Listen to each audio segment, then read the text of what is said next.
ধুবুৰী জিলাৰ অন্তৰ্গত বগৰীবাৰীৰ মহামায়া ভিচিডিচিৰ চেয়াৰমেন হাছেন শ্বেখৰ সহায়ৰ মহানুভৱতা। ধুবুৰীৰ কোকৰাঝাৰ জিলাৰ সীমান্তৱৰ্তী বগৰীবাৰী আটানী গাঁৱৰ নিবাসী প্ৰদীপ সেন নামৰ 55 বছৰীয়া লোকজন বহুদিনৰ পৰা ভগা জুপুৰিৰ তলতে আঁঠুৱাবিহীন জীৱন যাপন কৰি আছিল।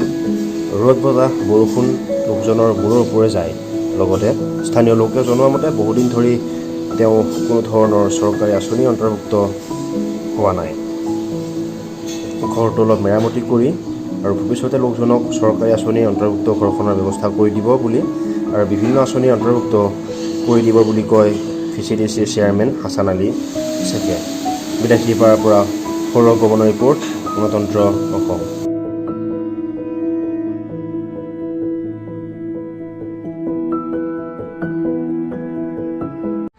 মোৰ নাম হাছেন আলী শ্বেখ। মোৰ ঘৰ ইয়াতে মাকৰিজৰাত। মই নতুনকৈ মহামায়া ভিচিডিচি চেয়াৰমেন। আমাক ৰাইজেও সহায় কৰিছে বা চৰকাৰেও দিছে। এতিয়া মই আহিলোঁ কালি, আহি চালোঁ যে ইয়াত শুনি পাইছোঁ এজন মানুহ বোলে খুব দুখীয়া মানুহ আছে, এনে অৱস্থাত থাকে। পিছত আহি চাওঁ যে এনেকুৱা অৱস্থা, মানে দেখিলে নিজৰো চকুত পানী ওলায়। এনেকুৱা অৱস্থা দেখি আজি আমি আমাৰ ভিচিডিচিৰ মেম্বাৰ কেইজনমান আছিলে, সিহঁতক লৈ মই আহিছোঁ। আহি ইয়াত থকাৰ ব্যৱস্থা কিবা এটা কৰি দিওঁ, নহ'লে এই ইমান গৰমৰ ভিতৰত না আঁঠুৱা আছে না কিবা আছে, বৰষুণ আহিলে তিতি যায়।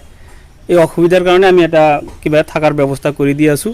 আৰু আমি চেষ্টা কৰিম যথেষ্ট আমাৰ চৰকাৰী আঁচনিত আছে, চৰকাৰী ঘৰ দিয়ে, PMY ঘৰ দিয়ে। আমি যিমান পাৰোঁ চেষ্টা কৰিম আৰু কি অফিচত বহি ভিডিঅ'ৰ লগত বহি আমি যাতে সোনকালে আনি দিব পাৰোঁ, সেইটোৱে আৰু কি সেইটোৰ বাবে চেষ্টা কৰিম আমি। মানুহ গোট খাইছে।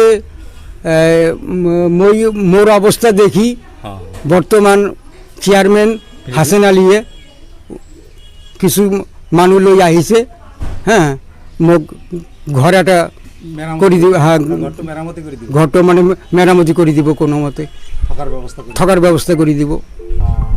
এতিয়া আপুনি চৰকাৰৰ ওচৰত কি আহ্বান কৰিব খোজে? চৰকাৰৰ ওচৰত কি আহ্বান কৰিব খোজে? চৰকাৰৰ ওচৰত মোৰ আহ্বান, মোৰ ঘৰ এটা কৰি দিব লাগে, এইটোৱে আহ্বান। ধন্যবাদ। অসমৰ ইমূৰৰ পৰা সিমূৰলৈ প্ৰতিটো অঞ্চলৰ প্ৰতিটো খবৰ, সত্য আৰু শুদ্ধ ৰূপত কেৱল গণতন্ত্ৰ অসমত।